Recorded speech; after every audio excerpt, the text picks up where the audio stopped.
sekarang saya sedang berada di SDN 008 Baratan. SDN Baratan 08 ini ada 6 rombal dan jumlah siswa satu sekolahnya 113. Kepala sekolahnya Pak Muhammad Sodik.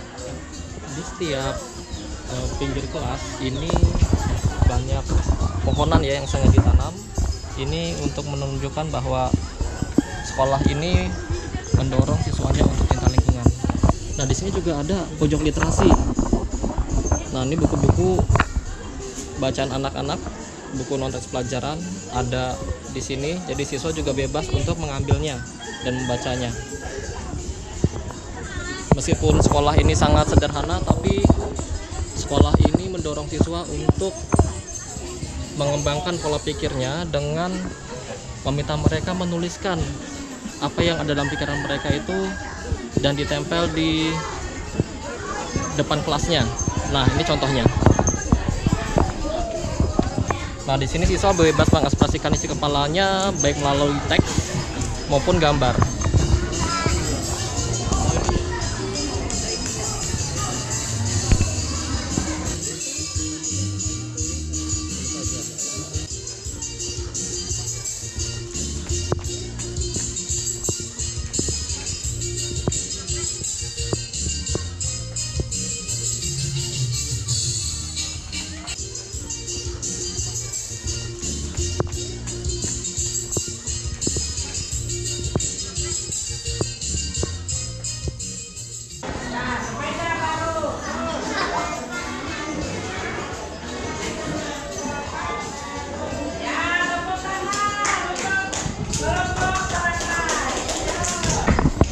Pelajaran yang bagus ya. Tadi setelah guru melakukan read aloud, dia membentuk siswa per kelompok, dan setiap siswa diminta untuk mengidentifikasi hal apa saja yang dalam pikiran mereka terkait dengan tema buku yang dibacakan. Lalu setiap kelompok diminta untuk presentasi membacakan di depan kelas. Ini sebuah upaya untuk menanamkan keberanian kepada siswa dan mengungkapkan pikiran di depan teman-temannya yang lain.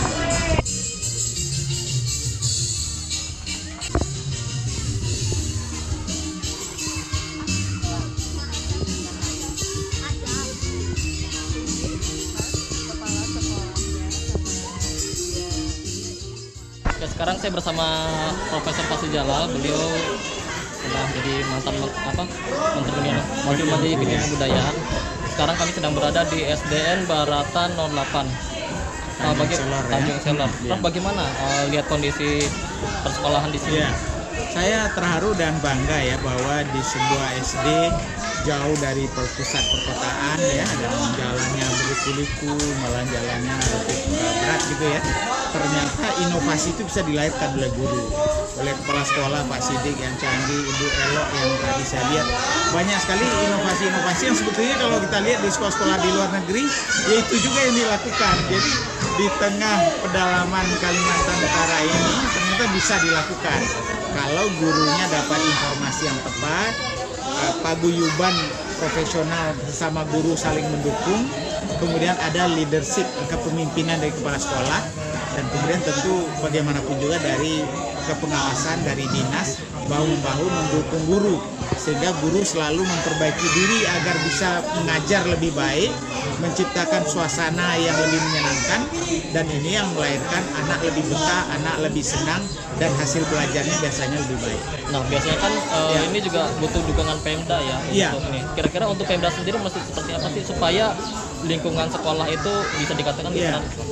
Ya, saya kira pertama adalah bagaimana Pemda betul-betul sungguh-sungguh dalam memilih kepala sekolah ya, karena ini yang pertama.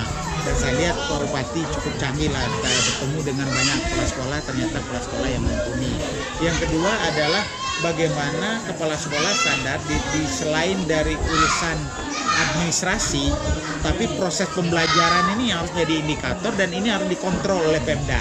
Jadi harus dilihat bukan hanya fisik sekolah saja, kehadiran saja, tapi proses belajar mengajar itu dan apa yang dilakukan oleh guru hari demi hari, persiapan segala macam. Yang tentu nanti dituntun juga dengan evaluasi baik formatif maupun sumatifnya. Dan yang ketiga, Pemda di sini saya kira sangat perlu kita hargai, menyediakan BOS daerah, jadi BOSDA yang mendukung BOS nasional, kemudian untuk inovasi-inovasi yang bisa dilakukan di tingkat sekolah. Nah, Dan kan ada ada kemudian problem dari DPRD-nya sendiri saya lihat untuk mendukung. ada problem Prof. Di sini kan BOSDA oke, uang udah ada. Iya. Tapi kan problemnya kan buku. Nah, Iya. kira-kira bagaimana inovasi mengadakan buku di tengah lokasi yang jauh dari Iya. perkotaan gitu. Nah, memang inovasi, karakteristik dari program inovasi ini kan kita tidak memberikan ikannya sama sekali. Jadi kita tidak menyediakan buku, kita tidak menyediakan peralatan, kita hanya memberikan ide, memfasilitasi proses. Karena itu sekolah sendiri begitu dia sadar bahwa buku bacaan menjadi penting, Ya. sekolah menggunakan dana BOS daerah dulu karena itu lebih fleksibel, ya kan? Dan itu sudah diizinkan oleh bupati dan kepala dinas. Jadi terjadilah pengadaan buku yang cukup masif di sekolah. Yang kedua, penerbit-penerbit dan LSM-LSM tentu Diknas juga menawarkan bahwa sebetulnya ada buku-buku yang cocok untuk anak-anak di kelas sekolah awal, dan itu perlu informasi itu sampai, karena kalau kita pergi ke toko buku tidak terlalu banyak tersedia. Kadang-kadang mereka punya uang tapi kemana mau membeli dan buku apa. Dan yang ketiga tentu dari sistem pendidikan nasional harusnya lebih banyak hendaknya evaluasi terhadap buku-buku bacaan anak di kelas awal ini yang dilakukan terus turbo masuk dalam list buku yang sudah disahkan, sehingga dana DAK, dana BOS nasional dan dana BOS daerah termasuk APBD-nya bisa memakai buku itu, karena memang pengadaan buku untuk sekolah memang harus melewati buku-buku yang sudah disahkan oleh Puskurbo. Ya. Terakhir Prof, Ya. sekolah yang literat itu seperti apa sih? Sekolah yang literat itu adalah sebuah sekolah yang mempunyai sebuah kondisi yang memungkinkan anak terstimulasi literasinya. Ada contoh-contoh alat-alat yang bisa mereka membaca, menulis, ada hasil-hasil karya yang disajikan, ada buku-buku yang dengan gampang bisa diakses, ada karya anak-anak yang dipajang, ya kan? Dan kemudian setting kelas yang membuat anak bisa berdialog, berinteraksi.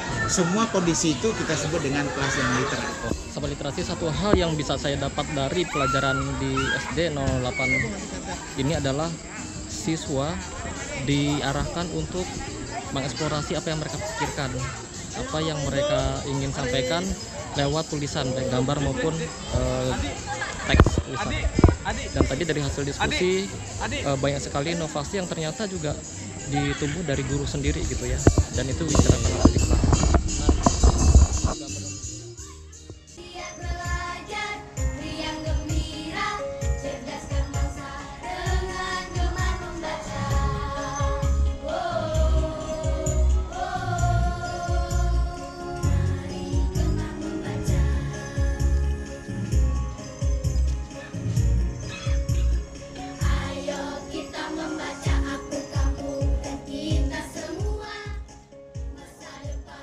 Ini baru lihat sekolah yang GLS banget. Ini memang sebuah sekolah yang saya kira sangat literat ya, lingkungan literasi, juga kantinnya tadi bahkan sangat rapih dan ada bahan bacaan yang bisa dibaca ketika siswa lagi makan. Ini sungguh hebat ini. Silakan kreativitas kepala sekolah. Kepala sekolah ya, full penuh lingkungan lingkungan kayak literasi ya, seperti ini yang kami bayangkan Pak. Aduh. Kabar belajar apa? Hah? Ya, betul. Belajar nulis. Tadi habis baca dongeng ya? Habis dengerin dongeng. Malin Kundang. Oke, itu Pak Guru. Salam literasi.